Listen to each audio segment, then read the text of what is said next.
Assalamualaikum warahmatullahi wabarakatuh. Saya Lailatul Fajriyah.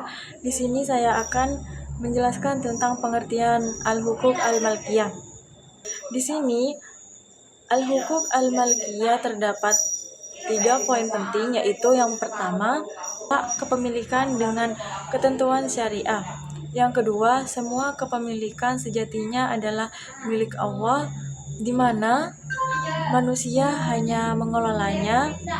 Dan yang terakhir, harta harus digunakan syariah dengan ketentuan yang telah diterapkan Allah Subhanahu wa taala. Di sini secara bahasa al-hukuk al-malkiyah berasal dari kata al-hukuk, yaitu berarti hak-hak, dan al-milkiyah yang berarti kepemilikan dalam Islam. Kepemilikan bukan hanya sebatas penguasaan fisik terdapat suatu benda, tetapi juga mencangkup hak-hak untuk menggunakannya sesuai dengan ketentuan syariah. Islam mengajarkan bahwa segala sesuatu di dunia ini pada hakikatnya adalah milik Allah Subhanahu wa taala, hanya diberi hak untuk mengelola dan memanfaatkan harta sesuai dengan ketentuan yang ditetapkan oleh Allah Subhanahu wa taala. Hal ini ditegaskan dalam Quran surat Al-Hadid ayat 7 yang artinya berimanlah kamu kepada Allah dan Rasul-Nya, dan Allah telah menjadikan kamu menguasainya. Baik, poin B di sini Pitagoras dan mazhab Pitagoras. Dalam Islam, kepemilikan dibagi menjadi 3 jenis utama. Dan yang pertama yaitu kepemilikan individu atau bisa disebut al-malkiyah al-firdiyah. Kepemilikan yang bersifat pribadi di mana seseorang berhak memiliki, mengelola dan memanfaatkan suatu harta secara sah menurut syariat. Contoh di sini seperti rumah, kendaraan, hasil usaha dan warisan. Dan yang kedua, kepemilikan umum atau bisa disebut dengan al-milkiyah al-ammah.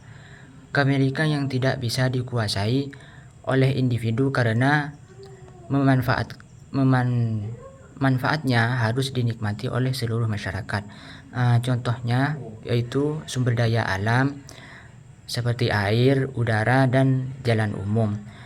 Dan yang ketiga, kepemilikan negara atau bisa disebut dengan al-milkiyah al-daulah. Kepemilikan yang dikelola oleh negara untuk kepentingan umat, serta harta ini bisa berasal dari zakat, pajak, atau hasil kekayaan alam yang tidak boleh dimiliki secara pribadi. Contoh tanah negara, hasil tambang strategis, dan dana baitul mal. Saya akan menjelaskan tentang prinsip-prinsip kepemilikan dalam Islam. Islam menetapkan beberapa prinsip dalam kepemilikan harta agar tidak terjadi ketidakadilan atau penyalahgunaan prinsip-prinsip tersebut. Antara lain, A. Kepemilikan adalah amanah. Manusia bukan memiliki mutlak harta, melainkan hanya diberi amanah untuk mengolah dengan baik. B. Cara memperoleh harta harus halal. Harta harus diperoleh melalui cara yang halal seperti usaha yang jujur, warisan, ibadah, dan hibah. Islam melarang riba, korupsi, suap, dan segala bentuk penipuan dalam mencari harta. C. Larangan menimbun harta. Islam mendorong perputaran harta dalam masyarakat yang melarang praktik yang merugikan ekonomi umat. Dan D. Kewajiban berzakat dan berinfak. Islam mewajibkan memiliki harta untuk menunaikan zakat sebagai bentuk pembersih harta dan kepedulian terhadap fakir miskin. E. Harta harus digunakan dengan bijak. Pemilik harta harus menggunakan kekayaan untuk hal-hal yang bermanfaat dan tidak menghambur-hamburkan secara berlebihan. F. Hak warisan dalam Islam. harta yang dimiliki seseorang akan diwariskan kepada ahli waris sesuai dengan hukum faraid dan dalam Islam. Oke. Larangan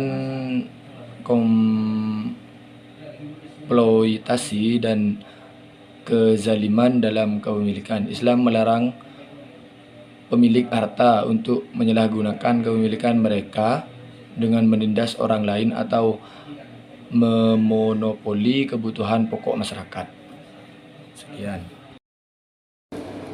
Baik, dapat disimpulkan dari para materi yang tadi bahwa al-huquq al-milkiyah adalah konsep kepemilikan dalam Islam yang mengukur bagaimana seseorang boleh memiliki, mengelola, dan memanfaatkan harta. Islam membagi kepemilikan tiga jenis utama. Yang pertama itu kepemilikan individu, dan yang kedua itu kepemilikan umum, dan yang ketiga kepemilikan negara. Dalam penggunaannya, Islam menekankan prinsip keadilan, keseimbangan, serta kewajiban berbagi dengan sesama melalui dan mungkin ini yang saya dapat sampaikan, kurang lebihnya mohon maaf. Sekian dari kelompok kami. Wassalamualaikum warahmatullahi wabarakatuh.